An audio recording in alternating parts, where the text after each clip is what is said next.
قرآن کہتا ہے کہ بعض گمان گناہ ہوتے ہیں، ہمیں ان سے بچنا چاہیے۔ مولانا نے ہمیں یہ راز سمجھانے کے لیے ایک بہرے آدمی کا قصہ لکھا ہے جو اپنے بیمار پڑوسی کی عیادت کو جاتا ہے، اور یہ چونکہ سن تو سکتا نہیں ہے اس لیے اس کے جوابات پر اپنی طرف سے گمان کر لیتا ہے، لیکن اس کے گمانوں سے وہ پڑوسی ناراض ہو جاتا ہے اور اس طرح اس کی دوستی دشمنی میں بدل جاتی ہے۔ آئیے مولانا کی زبان سے ہی جانتے ہیں۔ مولانا لکھتے ہیں، آں کرے را گفت افزوم آیا، فرماتے ہیں ایک بہرے آدمی کو ایک مالدار شخص نے کہا کہ ترا رنجور شد ہمسایا، کہ بھائی تیرا ہمسایا بیمار ہے، پتہ ہے تجھے؟ گفت با خود کر کہ با گوشے گراں، بہرے نے اپنے آپ سے کہا کہ میرے کان تو سنتے نہیں ہیں، منچ دریابم از گفتے آں جواں، میں اس مریض کی باتوں کو کیسے سمجھوں گا؟ خاصا رنجور و ضعیف آواز شد، خاص طور پہ جب اس مریض کی آواز بھی بڑی کمزور ہو گئی ہے، لیک باید رفت آنجا نیست بدھ، لیکن سوچتا ہے کہ جانا چاہیے، اس کے سوا کوئی چارہ بھی نہیں ہے۔ اور کیا سوچتا ہے؟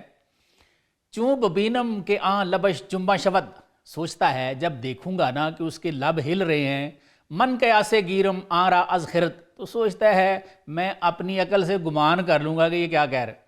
کیا سوچتا ہے؟ چوں بگویم چونی اے محنت کشم، سوچتا ہے جب اس سے پوچھوں گا نا کہ اے میرے مصیبت زدہ تو کیسا ہے، او بہاہت گفت نیکم یا خوشم، تو یقیناً اس نے جواب میں یہی کہنا ہے کہ میں اچھا ہوں یا خوش ہوں۔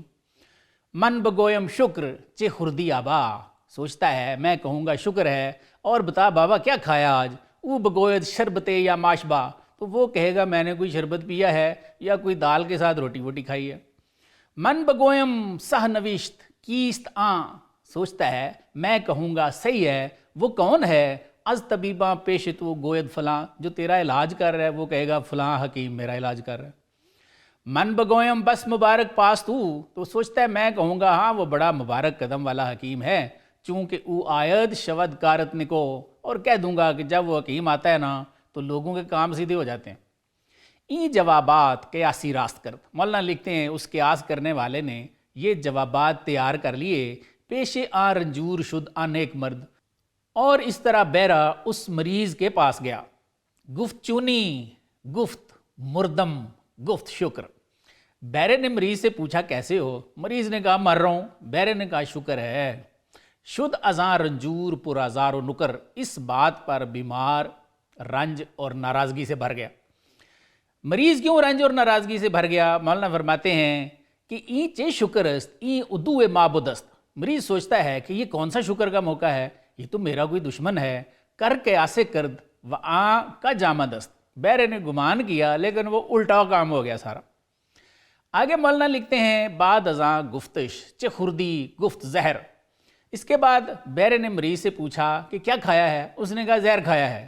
گفت نوشت بعد افزوں گشت قہر، بہرے نے کہا مبارک ہو، اس سے مریض کو اور بھی غصہ آیا۔ بعد ازاں گفت از طبیباں کیست او، پھر بہرے نے پوچھا کہ کون سا طبیب تیرا علاج کر رہا ہے؟ کہ ہمیں آیت بیچارہ پیشے تو، جو تیرے علاج کے لیے تیرے پاس آتا ہے۔ گفت اسرائیل ہی آیت برو، مریض نے کہا کہ اسرائیل آتا ہے اور اب تو یہاں سے دفع ہو جا، چلا جا۔ گفت پائش بس مبارک شاد شو، بہرے نے کہا ہاں اس کا پاؤں بڑا مبارک ہے، خوش ہو جا۔ مولانا لکھتے ہیں خود گمانش از کری معکوس بود، فرماتے ہیں کہ بہرا تھا، اس نے الٹا گمان کیا، این زیان مازرا پنداش سود، اور اس نے نقصان کو فائدہ سمجھا۔ رو برہمی گفت با خدا زما، مولانا فرماتے ہیں کہ وہ راستے میں اپنے اندھے پن سے کہہ رہا تھا شکر کے کردم عیادت جار رہا، کیا کہہ رہا تھا کہ شکر ہے چلو پڑوسی کی عیادت تو کر لی ہے۔ اس بہرے کی خود گمانی پر اور بھی اشعار ہیں، لیکن میں ان کو مختصر کرتا ہوں کیونکہ وقت کم ہے اور بات سمجھنا ہی مقصد ہے۔ مولانا بہرے کی خود گمانی سے اپنے اصلاحی مقصد کی طرف نزول فرماتے ہیں اور لکھتے ہیں بس کساں کہ ایشاں عبادت ہا کنن، فرماتے ہیں بھائی بہت سے لوگ ایسے ہیں جو عبادت کرتے رہتے ہیں، دل بے رضواں و ثواب آنہند، اور وہ عبادت کرنے والے رضا الہی اور ثواب کی امید پہ ہوتے ہیں، امید رکھے ہوتے ہیں کہ ثواب ملے گا۔ آگے مولانا لکھتے ہیں خود حقیقت معصیت باشد خفی، فرماتے ہیں لیکن گناہ کی حقیقت چھپی ہوئی ہوتی ہے، بس قدر کے آرا تو پنداری صفی، فرماتے ہیں جان لو بہت سے پانی گندے ہوتے ہیں لیکن تو ان کو صاف سمجھ رہا ہوتا ہے۔ آگے لکھتے ہیں گفت پیغمبر بیک صاحب ریا، فرماتے ہیں ایک دکھا کر نماز پڑھنے والے کو حضور صلی اللہ علیہ وآلہ وسلم نے فرمایا تھا صلی فَإِنَّكَ لَمْ تُصَلِّ یا فتح، کہ جوان جاؤ دوبارہ نماز پڑھو، تم نے نماز نہیں پڑھی۔ آگے لکھتے ہیں اول آکس کہ قیاس کھا نمود، فرماتے ہیں سب سے پہلے جس نے قیاس کیا تھا نا پیش انوار خدا ابلیس بود، خدائی انوار کے سامنے، فرماتے ہیں وہ ابلیس تھا، شیطان تھا۔ کیا کہا اس نے؟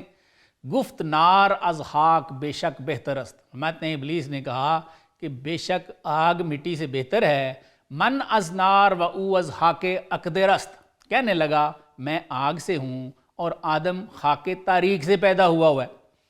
آگے مولانا لکھتے ہیں بڑی خاص بات فرماتے ہیں اصطلاحات است مر ابدال را، فرماتے ہیں بھائی جان لو ابدالوں کے خاص احوال ہوتے ہیں کہ نباشد ازاں خبر اکال را، فرماتے ہیں جن کی خبر اہل عقل کو بالکل کوئی نہیں ہوتی۔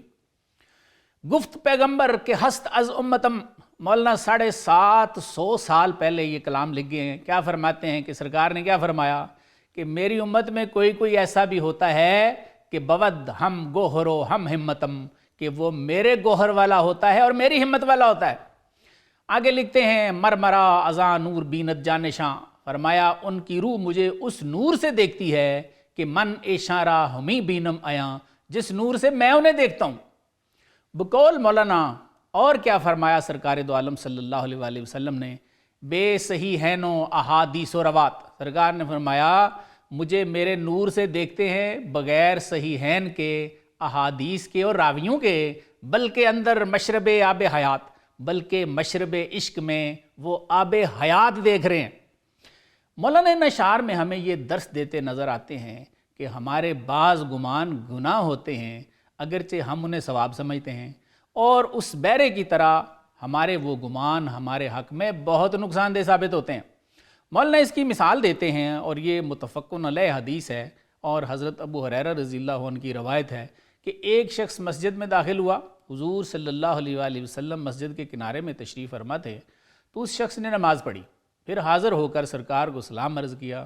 آپ نے فرمایا وعلیکم السلام، جاؤ بھائی دوبارہ نماز پڑھو، نماز کوئی نہیں پڑھی تم نے، اس کا مطلب ہے کہ درست نماز نہیں پڑھی۔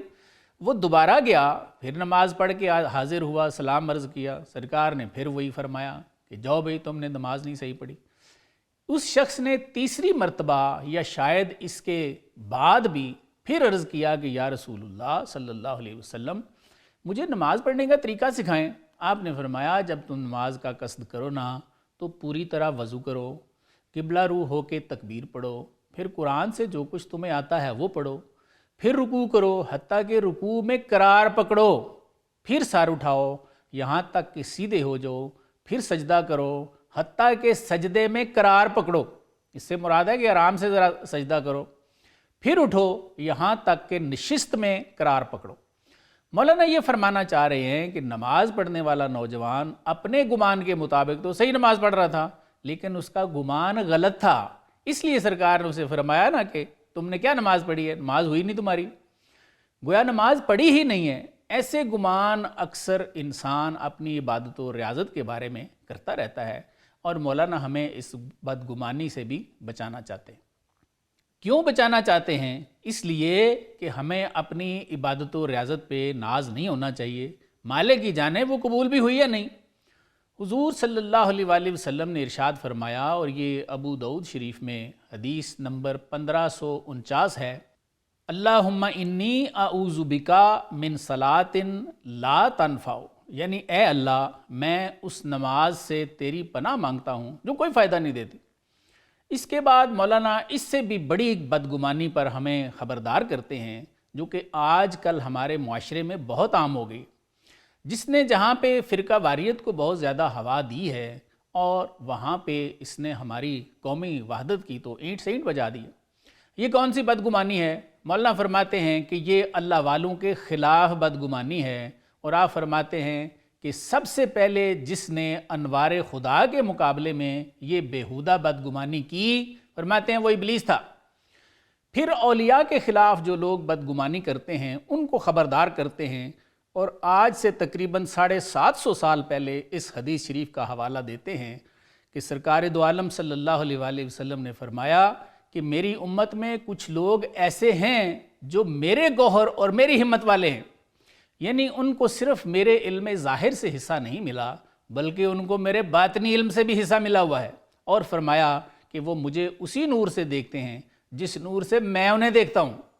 اس میں کوئی شک نہیں ہے کہ آج کے دور میں یہ بدگمانی عام ہے، مسلمان ہی کھلم کھلا ایک دوسرے کو کافر اور مشرک قرار دے رہے ہیں، حالانکہ وہ کلمہ پڑھنے والے لوگ ہیں، نمازیں پڑھتے ہیں، روزے رکھنے والے ہیں، پھر کس بیس پہ ایک دوسرے کو کافر مشرک کہتے ہیں کہ بس یہ ہمارا گمان ہے ان کے بارے میں کہ یہ مشرک ہیں، یہ کافر ہیں، وگرنہ اللہ ان کو الہام تھوڑا ہی دے رہے۔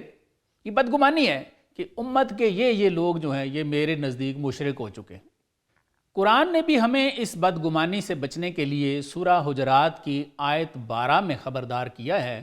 اللہ تعالیٰ ارشاد فرماتے ہیں، یا ایھا الذین آمنوا اجتنبوا کثیرا من الظن ان بعض الظن اسم ولا تجسسوا ولا یغتب بعضکم بعضا ایحب احدکم ان یاکل لحم اخیہ میتا فکرہتموہ واتقوا اللہ ان اللہ تواب الرحیم۔ کنز الایمان کا ترجمہ ہے، اے ایمان والو بہت زیادہ گمان کرنے سے بچو، بے شک کچھ گمان گناہ ہوتے ہیں، اور پوشیدہ باتوں کی جستجو نہ کرو اور ایک دوسرے کی غیبت نہ کرو۔ کیا تم میں سے کوئی یہ پسند کرے گا کہ وہ اپنے مرے ہوئے بھائی کا گوشت کھائے؟ تو یہ تمہیں ناپسند ہوگا تو پھر یقیناً اللہ سے ڈر جاؤ نا، بے شک اللہ بہت توبہ قبول کرنے والا اور مہربان۔